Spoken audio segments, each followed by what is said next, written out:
I want to talk about the most important story in the economy today. Testosterone levels plummeting in young men due to porn consumption as linked to social isolation shows real problem. The Sun. Young men's social isolation and retreat from society are linked to changing norms and discomfort with redefined masculinity.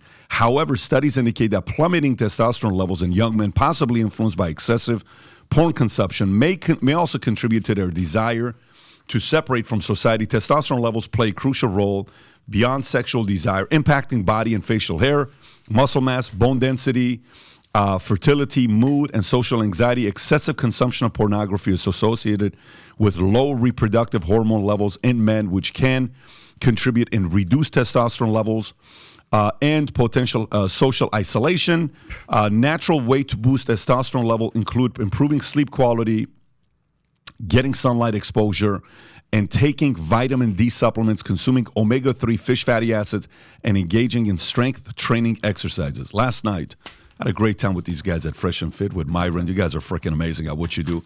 Myron, what do you think about this story? Masturbation, porn, testosterone level. What do you have to say about that? Yeah, it's a combination of things. And I was actually just writing some notes as you were speaking about it. I would say there's a couple of things that are contributing to this. One is women are more successful now than ever before. So a lot of guys feel like they can't compete or they can't measure up. You got, an influx of pornography that's huge. You can get it for free anywhere, anytime on your phone at the, drop of a hat. Video games, right, become more and more immersive, more and more interactive. They've grown in popularity significantly. It's probably one of the most popular ways of entertainment nowadays. They're beating out movies and television. Then you got obesity, right? Being fat is fairly acceptable in the West nowadays. It's okay to be fat. You also have guys in general that are just lazy thanks to the technology and everything else that we have nowadays. People aren't as social. Guys don't feel the need to get out there and get to know women anymore. A lot of guys are socially awkward. This is through the rise of social media, dating apps, etc. There's a lot of guys that have issues, right, where they're good-looking guys and they're able to garner attention from women, but they don't know how to speak or convey themselves properly because they don't have the adequate social skills where they've been speaking to people for a good amount of time and learning, certain social cues, how to speak properly, cadence, speaking from an active voice versus a passive voice when speaking to women, because women typically respond very favorably to the active voice versus the passive voice. So all these little things, right, might seem like small little insulated incidents, but if you add them all together, it snowballs and creates kind of what we have, like what they call it the Lost Bar generation. So in general, all of these things play into, and there's more too, but those are just some of the ones I could think off the top of my head. Tom, from your very insightful, by the way, and if you are not familiar with Fresh and Fit, I'm sure our audience is, because we had Myron on before, and these guys are about to do a live event this Friday from 6 to 10 p.m. at the 5990 Live building. If you want to find out more about the tickets, so we're going to put the link below, 5990live.com.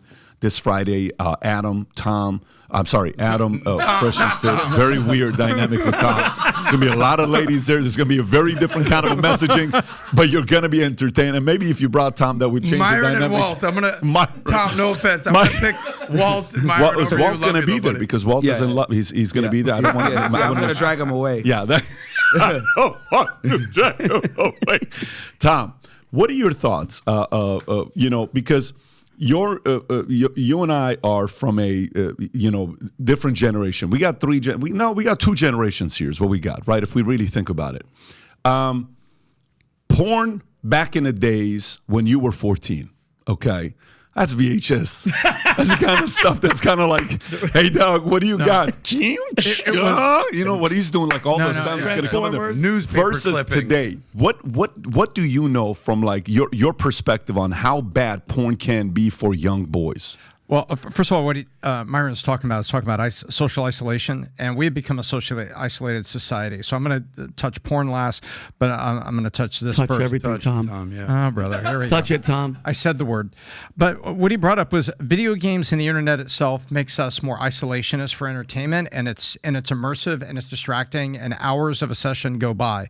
That leads to us being very sedentary, which leads a sedentary life directly leads to obesity and health issues, and what they're pointing out, not getting outside for vitamin D and sunlight exposure.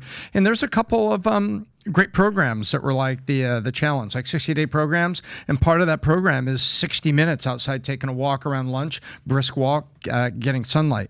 So all of this is coming together, and what Myron just said is dead on. What's happening, on porn that's even worse is it objectifies women and it perfects women. It's like you're objectifying women by what you're looking at, and then you're only looking at like people who are in amazing shape. And so that also creates this false fantasy and leaves men, not capable to engage in regular relationships. The other part I look at it, add all of this up, add everything that we up, and look at this. Hey, Pat, when you grew up, did you know the names of your neighbors across the street and on either side of you? Yes, you did. So did my mom. So did my dad. Today, I have to proactively go meet my neighbors. People usually don't know their neighbors. And it's because the American society, all of this porn and everything else has made us more isolated people. If you ask someone, how many really close friends do you have? Do you know your neighbor across the street, what their situation is? Do you know your neighbors on the other side of you? Would you trust one of them to take care of your dog if you're out of town? We've also become, I'm interested in what Myron thinks about this, more isolated as a people and a culture. And it's negative. Well, I'll tell you one thing. We've seen the stats out there that men are just becoming weaker. I think testosterone levels have dropped 1% every year since the 1980s. So in the last 40 years or so, testosterone levels have dropped 40%. You've highlighted how men can't even do as much weightlifting they used to before. So look, rather than highlight all the negatives, we can go down a litany of list of what's going on with men. What can you do to basically increase your testosterone? So you can do the natural stuff, get the fuck out of the house, work out, get some sunlight, sleep well, eat well, do what you have to do. There's also testosterone supplements that you can actually take, TRT, this type of things. We've actually had a recent sponsor called Testosterone that basically helps men increase their testosterone. I think at the end of the day, you have a choice to make as a man. Do you want to kind of go down this feminization of men path, or do you want to man up and become the best version of yourself? And the men, only probably 20% of men are actually going to meet us at that point. And you're right. Yeah. Sorry. No. I mean, that's essentially the end of the day. And if you just basically want to get feminized in this modern femme-centric society, there's plenty of avenues for you for that. But if you want to listen to the right people and have the right people in your ear and have the right coaches and leaders and mentors around you, it is possible to be a man in today's society. And this is something that I kind of get hit on a lot because, people always say, oh, Myron, you're really critical of women, blah, blah, blah. But I'm like, well, you clearly don't watch the daytime show because I'm even more critical of the men. Mm-hmm. And what I've said a lot of times is we need to bring bullying back, right? And I know, oh my God, that's so controversial. The reason why I say that is because bullying is a very natural way of letting you know that you're inadequate with your peers, right? And if they tell you, hey, you're fat, or hey, you're a loser, etc. A lot of the self-improvements that I've made, right, throughout my adolescence into my adulthood came from people bullying me. And people say, oh, but it's trauma, it's bad. No, you need that. You need to be smacked in the face sometimes and learn you're not good enough right now. You need to become better. And the thing is, now we have a participation trophy society where just by showing up, you're rewarded. And quite frankly, that's not enough. It's not about just showing up. It's about being consistent and showing up every day and doing it correctly.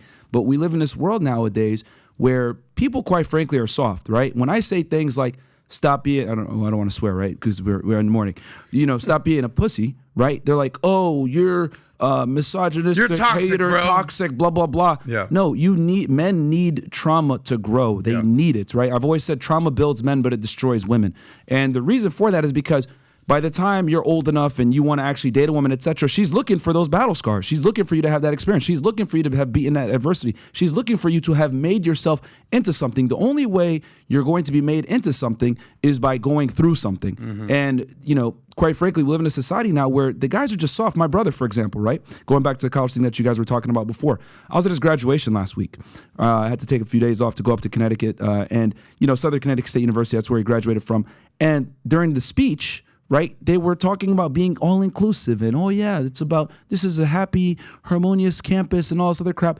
And I'm like, damn, I graduated college, 2013, about 10 years ago out of Northeastern, and they were starting to get woke back then. But now it's on a whole other level. And not only that, college campuses have become more and more expensive, right? When I went to Northeastern, it was around $40K. I think it's probably like closer to $50 to $70K nowadays.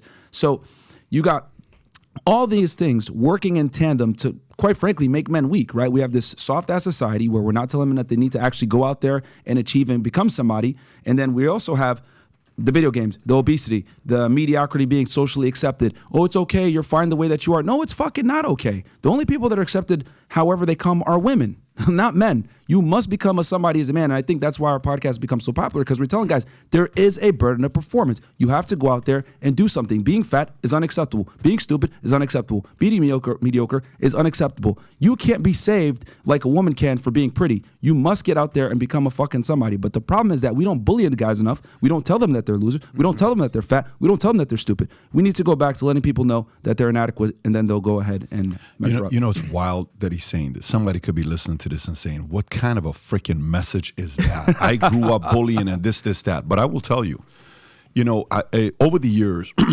running a sales team, I recruit a lot of young men and young women, okay? And we help them become agents. Sheena Sapala, who right now, they do very well for them. So they make a couple million a year. And their business does around 40 million, 30 million a year, okay? She played sports. She played softball. She played softball for college.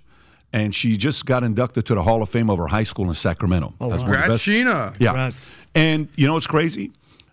I can sit down with her and give her feedback and challenge her. She takes it. She has no problem, okay? I can give feedback to guys that are in the military. They can take it, no problem. But if I notice the guys that I have the hardest time with giving feedback, guess what? They never played sports. Mm-hmm. Yeah. And it's so wild. I know the names. Obviously, I will not say it. But God forbid if you give those guys feedback. They're so hurt by it. Mm-hmm. That's not the way that works with me. That's not the way that this works for me. I want the feedback to be this way. I don't. Okay, totally fine. But the reality of it is that guy missed out on the opportunity of being coached under somebody that kicked their ass. Get off your ass. Run for it. Let's go. Like I saw Dylan was playing for this baseball team, and their coach was like 8 years old. It's like, what are you guys doing? Get out there. I want you to try harder. You guys are being sloppy. What are you guys doing on the pass here? Your teammates hitting here. Pay attention to the guy. And this one guy was a former player. And I'm watching saying, wow, he just put him in check like this. Well, if you do that for 3, 4, 5 years, and then eventually, you know what you think it is? You think that's normal. Mm-hmm. So when somebody later on is like, I'm not offended by it. You see my coach back in the days, years ago. There's concepts about being around intimidating, tough environments like this toughens you up. And if you stand up, so I think you got a very good point there. It happens in business all the time, by the way. But Pat, do you guys think it's like happening intentionally, Myron? Like there's a concerted effort. Alpha males, they're trying to get rid of them. Look what happens with Tay and everybody, like people like you. They don't want people like us that are alphas out there. Like it's almost like something is happening to make us soft. Because like, well, if let's just say aliens wanted to come attack, you have to get rid of the strong, virile, crazy, attacking men, because we are getting soft as shit, bro. Like America's, absolutely. It's just because now feelings are more important than anything else. Like you said, I know what people are thinking about the bullying, but you need a little like a push. Mm-hmm. If I say somebody's morbidly obese, there was a girl that couldn't walk through the aisle in an airplane. Yeah, that's what she said. Remember we talked about Adam, and she was like, "This is discrimination against me." They should give me an extra seat. She's like, "No, make the planes bigger." Right. Like I want a big, huge. Big ass plane. Mentality. So it's like I feel like. Do you feel like Myron? Like are they doing it? Is there a power that's behind this to make us all really, really soft? Well, yeah. When you emasculate the men, well, then you can take over. Because the thing is with men is that since the beginning of time, me and Andrew have had talks about this. Like since the beginning of time, men are prepared to fight to defend their belief systems. Women are not. Right? There's a reason why they would kill off the men and take the women and the children as prisoners. Yeah. And, they're doing that now, but they're doing it much more intelligently, right? And if you look at, and this kind of goes into other things as well. If you look at, now when we have wars with other countries or whatever, we're not going into actual physical confrontation with them like World War II. No, what are we doing? We're doing proxy wars. We're doing what we're doing right now with Ukraine and Russia, right? We're sending in spies. We're collecting information on other countries. We're getting classified information given to us or whatever, stealing information, stealing secrets. So everything is kind of done surreptitiously now, and destroying the men is also being done right now, because if you destroy the strong men, who's going to question and stop you? Because guys like ask questions. We talked about this yesterday on our show, and questions are annoying for the authorities. Mm-hmm. So anytime you're able to question or push back or rebel, that's an issue for them. I'll say one more thing, because I fully agree with the bullying component. Yeah, I played sports my whole life, played college football, basketball, the whole deal. There's, talk about locker room talk. Yeah. Mm-hmm. Nothing is as vicious as a 12th grade high school locker room. Oh my God. If you ain't up to par. Mm-hmm. And, if I look back at the coaches I've had in my life, The coaches who were the guy that you're like, fuck this guy, but I hate that. Those teams always did the best. 100%. Because he demanded accountability. And some guys don't want that, but at some point you need to get in line. Last point, talk about bullying. That's peer-to-peer. Yeah. I also think there are lack of male role models these days. We talk about single-parent households. Yeah. Something that's plaguing America, the welfare state, relying on the government. Yesterday, before the Fresh Fit podcast, I actually was taking care of my nephew, 10-year-old guy. We're playing football. This kid is the king of excuses. Every time I throw him the ball, oh, the lace hit I dropped it. Oh, the sun got at one point I said, shut the F up. Either catch the ball or say my bad. That's it. You're allowed 2 words. My bad or catch the ball. Yeah. And you saw, that's it. I'm telling you. And I trained him like a coach. I'm not like I spend, maybe a day a week with him, and we spend an hour playing football. And the most amazing thing? You're talking about a kid who plays YouTube, video game. He's a kid. He goes, this is better than any video game or any YouTube video. I loved it. I go, that's right, kid. And I was hard as hell on the kid. I said, catch the ball or just say my bad. Don't say anything else. But to be fair, he's actually not accustomed to that style at all. At all. Mm-hmm. So that's a shocker when it happens the first time. So kudos to him for reacting the way he did and not running crying about it. Yeah. No, I do coach him from time to time. This isn't the first time, but I just was fed up with the excuses. But this talks about, what do you call it, the trophy culture? Yeah. The participation trophy? Exactly. I could have just been like, hey, man, I'm happy you're out here trying to catch the ball. And I catch the goddamn ball, Randy Moss. Iron sharpens iron. I have vivid memories in my childhood. I grew up with Jordan Reed. He played for the 49ers, and his brother David Reed. Tight end. Yep, exactly. Yeah, I remember. I grew up with them in New Britain, Connecticut, and I remember as a kid getting bullied all the time because David was a little bit older than us. Jordan was around my age. We used to play them in basketball, pick up basketball, and they'd always used to beat us, play football, baseball, play all these sports. And we always used to get smoked by the older kids, but it incentivized us to wake up early, go to the basketball court, practice in the morning, train, get better, etc. Because iron sharpens iron. We're like, we're going to beat them. They keep talking smack. And we eventually did beat them in one pickup game and then lost the others. But the point is, it motivated us. Yeah. It really motivated us to get out there and be better. And I don't think young men have that same stimuli that they used to have before. You don't even see kids outside playing anymore at the basketball courts or going outside doing anything. They're more concerned with, subscribing to OnlyFans and whacking off to porn or playing video games, etc. We have the fattest kids we've ever had. Kids aren't outside playing sports, and I think sports are, honestly, nowadays, if you're a parent, you need to enroll your kids in something, whether, I don't care if it's music, sports, whatever it is, because they learn discipline from that. They learn how to deal with other people. They learn teamwork. They understand that there's a chain of command with a coach. You learn so many life lessons from participating in sports that it's insurmountable. You're not going to get those type of life lessons in anything else. And you learn how to not be a bitch. I want to tell you a story. My dad in the house has one trophy. Okay, that he kept since I was 14. Do you know the story or no? No, I can't wait. Since I was 14 years old, he's kept this one trophy. So I'm like, listen, why did you keep this trophy? He says, well, it reminds me of what happened that one night in Echo Park in L.A. So if you don't know Echo Park wasn't the safest area in the 90s. It's a terrible place actually in the 90s. So I'm playing in this league. It's a troubled teenagers league called the Century City Basketball Association, something like that. Yeah. Okay, and one day we're playing against these other guys. 4 of our players don't show up. We only have 5. And we're playing against guys. It's the other group. It's Blood, Crip. We got Diamond. Anyways, the other guy, helicopter show up shooting. It was a pretty bad day. But that game, we lost by 101 points. You know what I love about that game? I scored 6 points. I'll never forget exactly how many points. Your highest scoring game ever. It's the highest score. Trust me, that's a highlight reel for me of the bank. Oh, my God. So we lost by 101 points. And there was a small little, they give the bigger trophy for the guys that win. They give us a small little thing. My dad kept it. He says, it's to show this game, the way you lost, to keep you humble for the rest of your life. How bad you guys got your asses whooped by these guys. It was phenomenal. We laugh about it till today. But it's right. You need those types of moments to keep you humble in life and in business.